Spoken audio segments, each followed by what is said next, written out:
دلچسپ ویڈیوز کے لیے چینل کو سبسکرائب کر لیں اور ساتھ ہی بیل آئیکن بٹن پر کلک کر لیں تاکہ ہر آنے والی ویڈیو آپ کو سب سے پہلے مل سکے۔ پیشکش میر کارواں انتقام قسط 18۔ تم اب تک زندہ کیوں ہو بے غیرت؟ میں نے گرم چمٹا اس کی زبان کی طرف لے جاتے ہوئے صفاقی سے کہا، میں تم سے آخری مرتبہ جے ڈی ملک کے بارے میں پوچھ رہا ہوں۔ آخری مرتبہ اس لیے کہ اگر تم نے میرے سوال کا جواب نہ دیا تو میں یہ چمٹا تمہاری ناپاک زبان پر رکھ دوں گا، پھر تم زندگی بھر بولنے کے قابل نہیں رہو گے۔ کیا ارادہ ہے؟ وہ سہمی نظر سے مجھے دیکھنے لگا اور بولا، تم میری بات کا یقین کرو۔ جملہ ادھورا رہ گیا۔ سکندر کے حلق سے ایک فلک شگاف چیخ برآمد ہوئی۔ اس کے ساتھ ہی انسانی گوشت کے جلنے کی مخصوص بو کچن کی فضا میں نفوذ کر گئی۔ میں نے گرم چمٹے کو سکندر کی زبان سے ہمکنار کر دیا تھا۔ اس کے ساتھ ہی میں نے دھمکیاں میز لہجے میں کہا، تم اس غلط فہمی میں نہ رہنا کہ میں تمہاری باتوں کے چکر میں آ جاؤں گا۔ میں پوری معلومات حاصل کرنے کے بعد ہی ادھر آیا ہوں۔ پھر میں نے اسے وسوسوں سے نکالنے کے لیے ایک اور جھوٹ بولا۔ میری معلومات کے مطابق رات 12 بجے تک جے ڈی ملک کسی بنگلے پر موجود تھا۔ اب وہ یہاں سے غائب ہے۔ وہ کہاں گیا ہے یہ تمہیں پتہ ہونا چاہیے، اور کتنے بجے گیا ہے یہ بھی، کیونکہ تم لوگ اس کی غیر موجودگی میں بنگلے کی رکھوالی کر رہے ہو۔ پھر میں نے اسے دکھاتے ہوئے چمٹا ایک مرتبہ پھر چولہے پر چڑھا دیا۔ خوف کی شدت سے وہ تھر تھر کانپنے لگا اور اپنی کانپتی ہوئی آواز میں بولا، تم مجھ پر مزید ظلم نہ کرنا، میں تمہاری بات ماننے کو تیار ہوں۔ گرم چمٹے کی دہشت فرزی نہیں تھی، بلکہ وہ اس کی کارکردگی کا عملی مزہ چکھ چکا تھا، اس لیے اس کا پتہ پانی ہو گیا۔ میں نے اس کی آنکھوں میں دیکھتے ہوئے سنگین لہجے میں دریافت کیا، بتاؤ تمہارا جے ڈی ملک کہاں گیا ہے اور کب تک واپس آئے گا؟ وہ بیٹھے بٹھائے ایک عجیب مصیبت میں گرفتار ہو گیا تھا۔ مجھ سے پرخلوص تعاون، حالات کا جبر اور مصلحت کا تقاضا تھا۔ اپنے جسم کے نازک حصوں کو بے قائمی ہوش و حواس میں جلتے ہوئے دیکھنا اور محسوس کرنا کوئی ہنسی کا کھیل نہیں، اسے جواب دیتے ہی بنی۔ ملک صاحب رات کے آخری پہر اپنے 4 کمانڈوز کے ساتھ کسی دوست کے پاس گئے ہیں، اس نے اٹک اٹک کر بتایا۔ وہ وہاں رکیں گے اور ان کے کمانڈوز کسی خاص مشن پر روانہ ہو جائیں گے۔ وہاں سے فارغ ہونے کے بعد وہ لوگ سیدھا اسی بنگلے پر آئیں گے۔ سکندر کے انکشاف نے مجھے چونکنے پر مجبور کر دیا۔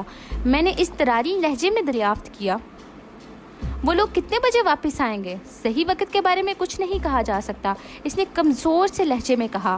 ملک صاحب نے کہا تھا 7 بجے کے بعد کسی بھی وقت ان کی واپسی ہو سکتی ہے۔ میں نے رسٹ واچ پر نگاہ ڈالی، وہاں 7:10 کا وقت ظاہر ہو رہا تھا۔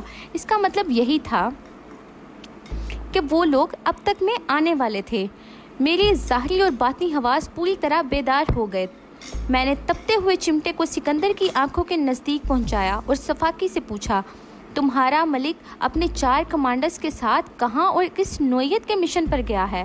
چمٹے کی تپش نے اسے چہرہ پیچھے ہٹانے پر مجبور کر دیا۔ میں نے دوسرے ہاتھ سے اس کی گال پر ایک زناٹے دار تھپڑ جڑ دیا اور غصیلے لہجے میں کہا، میں نے تم سے کچھ پوچھا ہے؟ وہ میری جانب رخ پھیرتے ہوئے کانپتے ہوئے زرد لہجے میں بولا، ایک شیطان نے ملک صاحب کے آدمیوں کا جینا حرام کر رکھا ہے۔ مجھے پتہ چلا ہے اس بدبخت نے ملک صاحب کے ایک خاص بندے فیصل کو اغوا کر لیا ہے۔ ملک صاحب کے کمانڈو فیصل کو چھڑانے گئے ہیں۔ مجھے یوں محسوس ہوا جیسے میرے جسم میں بجلی سی نکل آئی ہو۔ سکندر کا انکشاف سنسنی اور کپکپا دینے والا تھا۔ وہ بے خبری میں میرے سامنے میرا ہی قصہ چھیڑ بیٹھا تھا۔ میں نے اس کی آنکھوں میں گھورتے ہوئے حیرانی کے لہجے میں دریافت کیا، فیصل کو کس نے اغوا کیا ہے؟ اس شخص کا نام وجدان سننے میں آیا ہے، وہ سادگی سے بولا۔ کیا تم نے وجدان کو دیکھ رکھا ہے؟ میں نے سنسناتے ہوئے لہجے میں پوچھا۔ وہ نفی میں گردن ہلاتے ہوئے بولا، میں نے اس مردود کی ایک جھلک بھی نہیں دیکھی، سنا ہے وہ کسی چھلاوے سے کم نہیں، پل میں ادھر پل میں ادھر نظر آتا ہے، لیکن مجھے امید ہے ملک صاحب کے کمانڈو اسے زیر کرنے میں کامیاب ہو جائیں گے۔ وہ بہت ہی مشاق اور تربیت یافتہ ہیں۔ اگر سکندر کو یہ معلوم ہو جاتا کہ میں ہی وجدان ہوں جسے وہ چھلاوے کا نام دے رہا ہے تو پتہ نہیں اس کی کیا حالت ہوتی۔ میں اس وقت حیرتوں کے حصار تخلیق کرنے کے موڈ میں نہیں تھا، اس لیے سکندر سے پوچھا، تمہیں یہ بھی معلوم ہوگا وجدان نے فیصل کو کہاں چھپا رکھا ہے؟ میرا مطلب ہے ملک صاحب کے کمانڈوز کہاں سے اس کے حاصل کریں گے؟ بات ختم کرتے ہی میں نے دہکتا ہوا چمٹا ایک مرتبہ پھر اس کے چہرے کے قریب پہنچایا تو وہ لمحاتی تامل کے بعد اس نے جواب دیا، مجھے وجدان کے ٹھکانے کا تو علم نہیں۔ لیکن اتنا جانتا ہوں کسی اخبار کا مالک اس کی پناہی کر رہا ہے۔ ملک صاحب کے کمانڈوز اسی اخبار والے کے بنگلے پر آپریشن کریں گے۔ ملک صاحب کا خیال ہے وجدان نے فیصل کو اسی بنگلے میں فون کس طرف ہے؟ میں نے اس کی بات مکمل ہونے سے پہلے ہی چیخ کر کہا۔ میری یہ چیخ غیر ارادی تھی۔ سکندر کے جواب نے میرے دماغ کو آگ کا گولا بنا دیا۔ وہ سہم کر رحم طلب نظر سے مجھے دیکھنے لگا۔ اس کو سمجھ نہیں آ رہا تھا کہ میں اچانک اتنا حیران اور پریشان کیوں ہو گیا ہوں، مگر میں یہ بخوبی سمجھ رہا تھا کہ ان نازک ترین لمحات میں مجھے کیا کرنا ہے۔ میں نے فون کا پوچھا ہے۔ میں گرم چمٹا اس کے ہونٹوں کے نزدیک لاتے ہوئے دھاڑا۔ بتاتا ہوں، تم میرے ساتھ آؤ، وہ جان بچانے کی کیفیت میں بولا۔ فون ادھر دوسرے کمرے میں ہے۔ میں سکندر کو دھکیلتے ہوئے پہلی فرصت میں فون والے کمرے میں پہنچا، پھر اسے اپنی گرفت میں جکڑ کر میں نے منہاس باقر کے بنگلے کا نمبر ڈائل کیا۔ مجھے یوں لگ رہا تھا جیسے جسم کا سارا خون دماغ میں سرایت کر گیا۔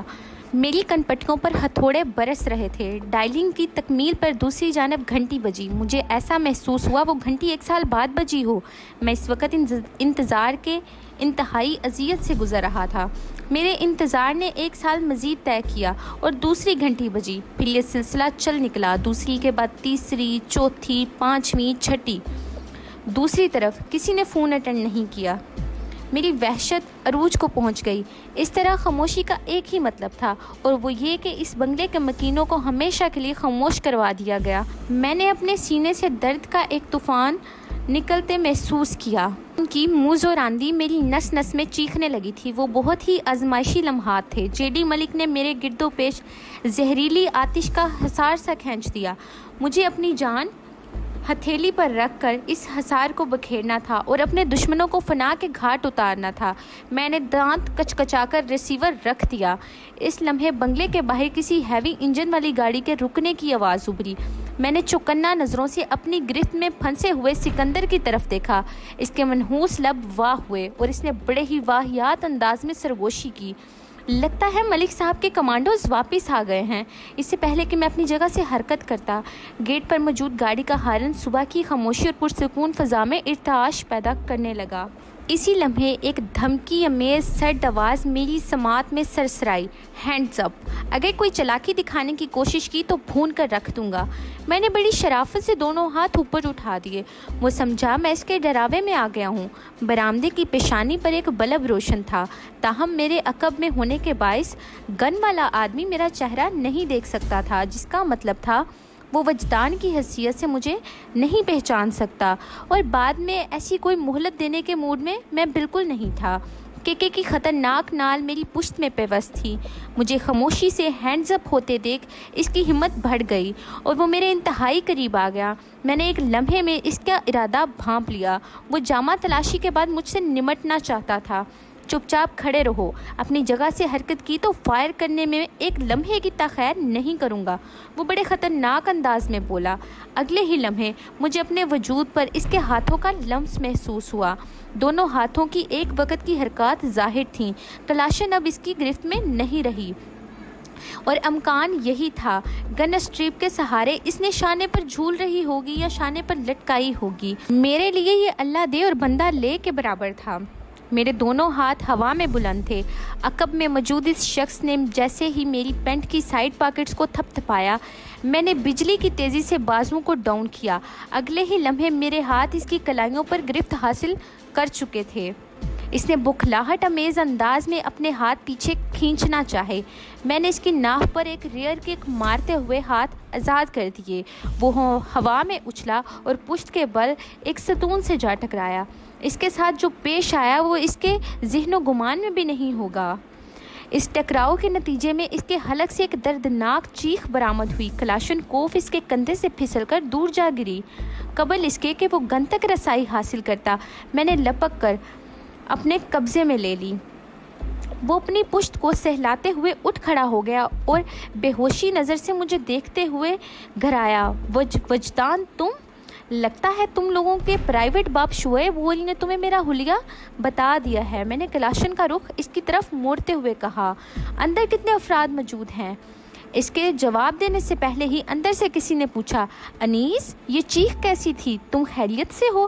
بات کے اختتام پر میں نے کسی کے قدموں کی آواز سنی۔ وہ آواز لمحہ بہ لمحہ جالی والے دروازے کی طرف بڑھ رہی تھی۔ میں سمجھ گیا انیس سے استفسار کرنے والا ہماری طرف آ رہا ہے۔ میں نے انیس کو گن پوائنٹ پر رکھتے ہوئے خاموش رہنے کا اشارہ کیا اور اسے نگاہی ہدایت دے کر دروازے کے سامنے سے ہٹ جائے۔ میں نہیں چاہتا تھا اندر سے برآمد ہونے والا ہمیں براہ راست دیکھ سکے۔ میں انیس کو ٹارگٹ بنا کر شکار کرنے کا ارادہ رکھتا تھا۔ انیس کے لیے میرا نام ہی کافی تھا۔ پھر وہ اس وقت ایک خطرناک گن کے رحم و کرم پر تھا۔ CFK کے تمام اہلکاروں کو باور کرا دیا گیا تھا۔ میں نہایت ہی شفاق اور بے رحم ہوں۔ شاید اسی لیے انیس نامی دراز قد شخص بنا کسی چوں چرا کے میرے حکم کی تعمیل کر رہا تھا۔ میں نے استفسار کرنے والوں کے جلوے کا انتظار کر رہا تھا کہ بنگلے کے عقبی حصے میں فائرنگ کی آواز گونجی۔ صدا مخصوص پچ سے مجھے اندازہ ہو گیا وہ فائرنگ کسی موزر سے کی گئی تھی۔ اس کا واضح مطلب یہی تھا ادھر صدف موجود ہوگی۔ فائرنگ کی آواز سن کر ہماری طرف آنے والا شخص اپنا ارادہ بدل کر بنگلے کے عقبی حصے کی سمت بھاگ گیا۔ میں نے اطمینان کی سانس خارج کی اور انیس سے پوچھا، تم نے میرے سوال کا جواب نہیں دیا، اندر کتنے افراد موجود ہیں؟ وہ بے حد خوف زدہ تھا۔ مجھے اس کی آنکھوں میں موت ناچتی نظر آئی۔ اسے یقین ہو گیا تھا کہ میں اسے ہرگز زندہ نہیں چھوڑوں گا۔ میرے سوال کا جواب دینے کی بجائے اس نے اپنی زندگی داؤ پر لگا دی۔ ہمارے درمیان 5 فٹ کا فاصلہ رہا ہوگا۔ وہ کلاشنکوف چھیننے کے لیے مجھ پر لپکا۔ اس نے اچانک ہی مجھ پر جھپٹا مارا۔ میں چاہتا تو ٹریگر دبا کر اس کے وجود کو چھلنی میں بدل دیتا، لیکن خواہ مخواہ کا خون خرابہ مجھے کبھی پسند نہیں رہا۔ انیس کی یہ حرکت جان لیوا تھی۔ اسے یقین تھا کہ اگر وہ میرے ہاتھ بچ بھی گیا تو شعیب اسے زندہ نہیں چھوڑے گا۔ اس تنظیم کا یہی چلن میں نے دیکھا۔ وہ اپنے ناکام ساتھیوں کو پہلی فرصت میں موت کے گھاٹ اتار دیتے تھے۔ انیس نے اسی خوف کے باعث مجھ سے لڑتے ہوئے مرنے کو ترجیح دی تھی۔ انیس کے جھپٹنے سے میں بیک فٹ پر اچھلا اور ایک فرنٹ فلائنگ کک چلا دی۔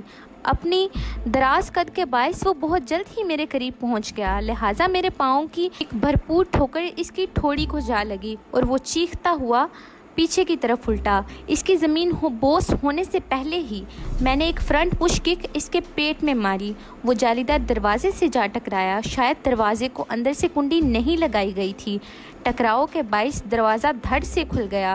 انیس راہداری میں پشت کے بل جا گرا۔ میں کلاشنکوف تانے راہداری کی طرف آیا۔ وہ راہداری انسانی وجود سے آ رہی تھی، لیکن اس کا یہ مطلب نہیں تھا کہ وہاں کوئی آئے گا ہی نہیں۔ میں نے جھک کر زمین پر گرے انیس کا سرسری جائزہ لیا۔ وہ دنیا سے بے خبر پڑا تھا۔ اس کے سر کے نزدیک فرش پر خون دکھائی دے رہا تھا۔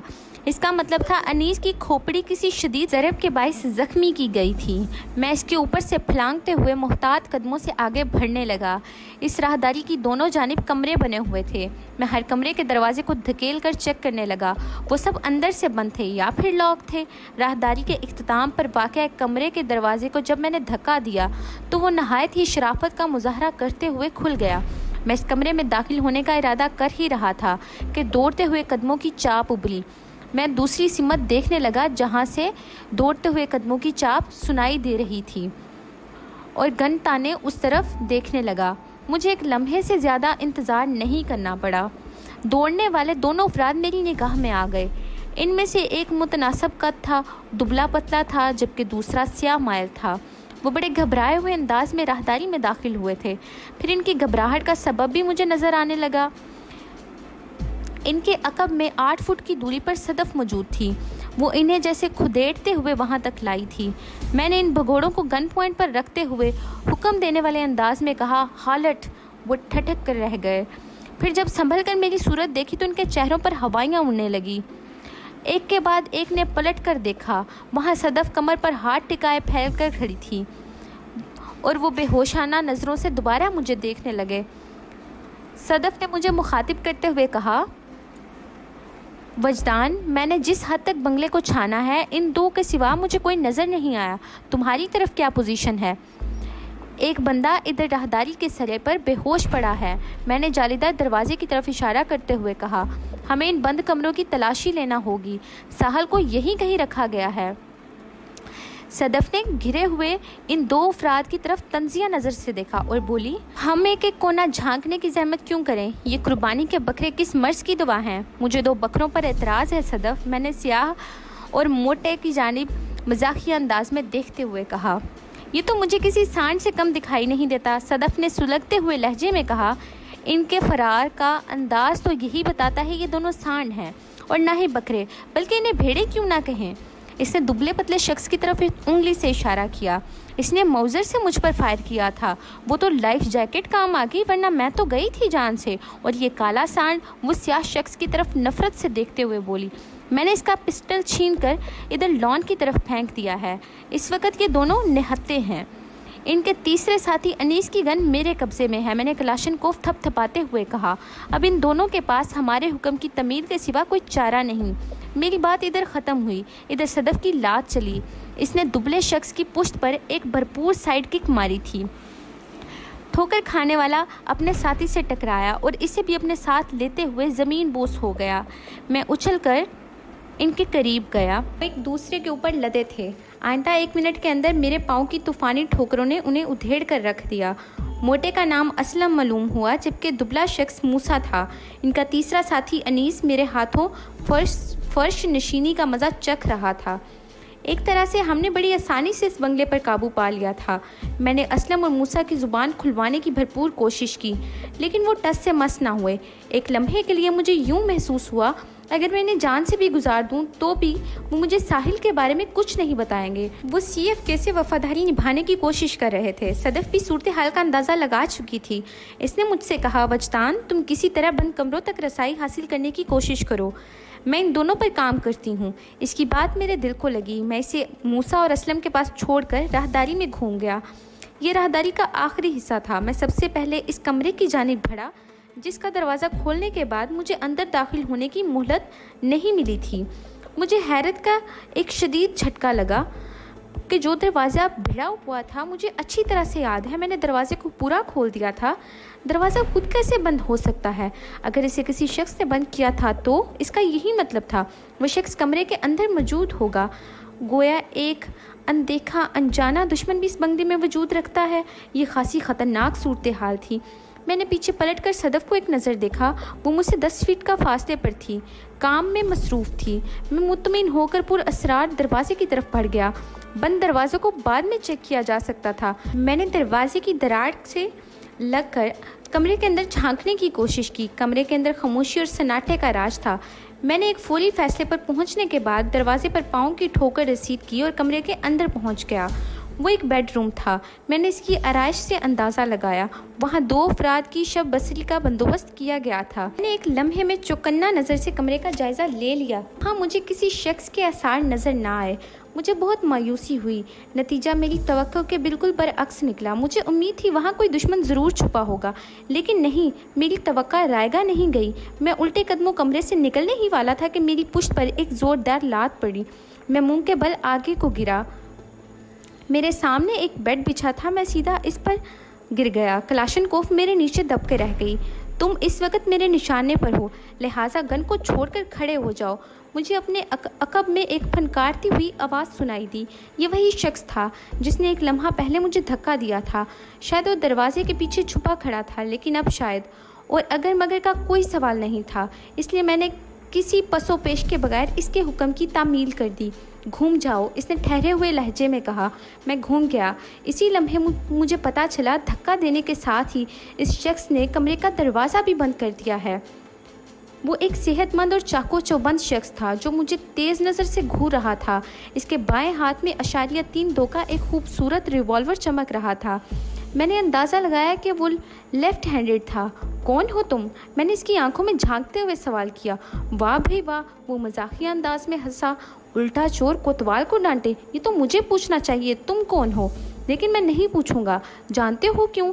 اس نے ایک لمحہ دیر کیے بغیر خود ہی بتا دیا۔ اس لیے کہ میں جانتا ہوں تم وجدان ہو۔ پھر تمہیں یہ بھی معلوم ہوگا میں یہاں کس مقصد سے آیا ہوں۔ بہت اچھی طرح معلوم ہے، وہ گہری نظر سے میرا جائزہ لیتے ہوئے بولا۔ وہ میری حرکات کو جانچنے کی کوشش کر رہا تھا۔ مجھ پر نگاہ جماتے ہوئے بولا، تم جس کی بو سونگھتے ہوئے ادھر آئے ہو، افسوس اسے یہاں سے بھی ہٹا دیا گیا۔ میں تڑپ اٹھا، کیا بک رہے ہو؟ میں تمہاری گرل فرینڈ ساحل کی بات کر رہا ہوں۔ ساحل کا نام احترام سے لو، جنگلی کی اولاد۔ میری کنپٹیاں سلگنے لگیں۔ وہ پچکارنے والے انداز میں بولا، زیادہ تھاؤ کھانے کی ضرورت نہیں ہے وجدان، گرل فرینڈ تو محض گرل فرینڈ ہوتی ہے۔ کبھی وہ تمہاری دوست تھی، پھر چودھری نوازش کی بغل میں جا گھسی، اور اب بگ باس شعیب۔ وہ اپنا جملہ مکمل نہ کر سکا، اس لمحے دروازے پر دستک ہونے لگی۔ فالوور والے آدمی نے بے ساختہ چونک کر پیچھے دیکھا۔ میرے لیے یہ مہلت ایک مکمل ٹرم سے کم نہ تھی، اس لیے کہ اس غلیظ زبان نے میری ساحل کی شان میں اتنی گستاخیاں کی تھیں کہ اسے لمحے گنوانے کا تصور بھی نہیں کر سکتا تھا۔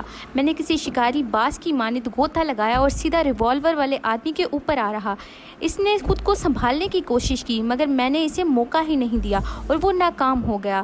جست بھرتے ہی میں نے سب سے پہلے اس کی کلائی کو اپنی گرفت میں لے لیا۔ یہ وہی ہاتھ تھا جس میں اس خبیث نے ریوالور پکڑ رکھا تھا۔ اس نے اپنی کلائی اڑانے کے لیے زور مارا، لیکن میں نے اپنی گرفت کو قائم رکھتے ہوئے اس کی ناک پر ٹکر جڑ دی۔ یہ ایک بڑی دھانسو قسم کی ٹکر تھی۔ ناک سے خون پھوٹ پڑا۔ وہ آزاد ہونے کے لیے زیادہ طاقت لگانے لگا، اور اس کی جھنجھلاہٹ کا ثبوت یہ بھی تھا کہ ناک پر پڑنے والی ٹکر نے اس کو ہلا کر رکھ دیا تھا۔ میں نے اس کی کلائی اس لیے نہیں تھامی تھی کہ اس کے ایمان پر چھوڑ دیتا ہوں۔ وہ تو کسی گنے کی مشین کی طرح آئی ہوئی تھی۔ وہ اپنی ہڈیوں کا کچومر بنوانے کے بعد ہی آزاد ہو سکتی تھی۔ مسلسل ناکامیابی کے بعد اس نے فائرنگ شروع کر دی۔ اس کا ہاتھ میری گرفت میں نہ ہوتا تو شاید وہ اس موقع پر مجھے ناقابل تلافی نقصان پہنچانے میں کامیاب ہو جاتا۔ میں ہر فائر پر اس کی کلائی جھٹکا دیتا تھا۔ جب 6 کی 6 گولیاں چل چکی تو میں نے اس کی کلائی کا نکالنے کے بعد ہاتھ کو آزاد کر دیا۔ اس آزادی کے انعام کے طور پر میں نے اس کی ٹھوڑی پر ایک پنچ مارا اور وہ پیچھے کو الٹ کر دروازے سے جا ٹکرایا۔ اس وقت صدف کی تیز چیختی ہوئی آواز میری سماعت سے ٹکرائی۔ وجدان، اندر کیا ہو رہا ہے؟ دروازہ کھولو، یہ فائرنگ کیسی تھی؟ تم ٹھیک تو ہو نا؟ اس کی تشویش بھرے سوالوں کو میں نے بہت تحمل سے سنا اور بلند آواز میں کہا، فکر کی کوئی بات نہیں ہے، اندر امن و امان ہے، تم اپنا کام جاری رکھو۔ دروازہ کھولو، میں ایک نظر تمہیں دیکھ کر مطمئن ہونا چاہتی ہوں۔ ٹھیک ہے، میں تمہارے اطمینان کا بندوبست کرتا ہوں۔ دروازہ کھولنے کے لیے اس شخص کو وہاں سے ہٹانا ضروری تھا۔ میں نے جس کی کلائی کا ستیہ ناش کر دیا تھا، یہ کلائی کو دائیں ہاتھ سے تھامے کراہ رہا تھا۔ میں نے اس کی تشریف پر ایک رف ٹھڈا رسید کیا اور مزاحیہ لہجے میں کہا، کب تک یہیں لیٹے اپنی کلائی اور دستے حنائی کا ماتم کرتے رہو گے؟ وہ خونخوار نظروں سے مجھے گھورتے ہوئے اٹھنے کی کوشش کرنے لگا۔ شاباش، میں نے طنزیہ لہجے میں کہا، میں تو سمجھ رہا تھا تمہیں اٹھانے کے لیے KMC والوں کو بلانا پڑے گا۔ ایک لمحے کو رک کر میں نے اضافہ کیا، KMC اور CFK، واہ کیا کمبینیشن ہے۔ صدف نے ایک مرتبہ پھر مجھے پکارا، وجدان، دروازہ کھلنے میں دیر کیوں لگ رہی ہے؟ ایک کنگ سائز مردود خود دروازے کے سامنے گرا پڑا ہے، میں نے اندر سے کہا۔ یہ تم کس قسم کی باتیں کرو؟ حیرت بھرے لہجے میں پوچھا۔ 1 منٹ، میں خود ہی اسے ہٹانے کی کوشش کرتا ہوں۔ بات ختم کرتے ہی میں نے زمین بوس شخص کو ایک ٹھوکر ماری اور غصیلے لہجے میں کہا، تم اٹھنے میں اتنی دیر کیوں لگا رہے ہو مردود؟ اس کے ساتھ ہی میں نیچے جھک کر اسے وہاں سے ہٹانے کی کوشش کرنے لگا، اور اسی لمحے اس شخص نے ایک عجیب حرکت کی۔ اس نامعقول نے اپنے سلامت ہاتھ سے میری پنڈلی کو تھاما اور بڑی تیزی سے اس کے گوشت میں دانت گاڑنے کی کوشش کی۔ پینٹ پر اس کے دانت لگے تو مجھے تکلیف کا احساس ہوا۔ موٹے کپڑے کے سبب اس کے خطرناک دانت گوشت میں نہیں گڑ سکے۔ میں نے دوسرے پاؤں سے اس کی کھوپڑی پر زوردار ٹھوکر رسید کی، اور یہ ایک بچگانہ حرکت کا انعام تھا۔ وہ پنڈلی کا کانٹا بھول گیا۔ میری ٹھوکر کے نتیجے میں چشم زن اس کا منہ کمرے کے پختہ فرش سے ٹکرایا۔ اس کی بلبلاہٹ میں بڑا درد پایا جاتا ہے۔ میں نے اس کے پیٹ پر ایک ٹھڈا مارا تو وہ تڑپ کر پیچھے الٹ گیا۔ میں نے ہاتھ بڑھا کر دروازہ کھول دیا۔ صدف لپک کر اندر آئی اور کمرے کے اندرونی منظر کو دیکھ کر سوالیہ نظروں سے مجھے تکنے لگی۔ یہ کیا ہے وجدان؟ ایک بھوکا وحشی۔ میں نے اپنی پنڈلی کو اس کے سامنے کر دیا۔ اس نے مجھے یہاں کاٹنے کی کوشش کی۔ اسی مردہ خور کا ذکر کر رہے تھے؟ میں نے اس بات میں سر ہلایا اور کہا، لیکن اس وقت مجھے معلوم نہ تھا کہ زندوں پر بھی دانت آزماتا ہے۔ بہرحال اب تجربہ ہو گیا ہے۔ ایک لمحے کو رک کر میں نے پوچھا، باہر والوں کا کیا حال ہے؟ دونوں بڑے پکے ہیں، وہ زومنی لہجے میں بولی۔ اس کا مطلب ہے انہوں نے ساحل کے بارے میں زبان نہیں کھولی؟ ہاں، اس کا یہی مطلب ہے، وہ صفاقی سے بولی۔ اس لیے میں نے ان کی خواہش کو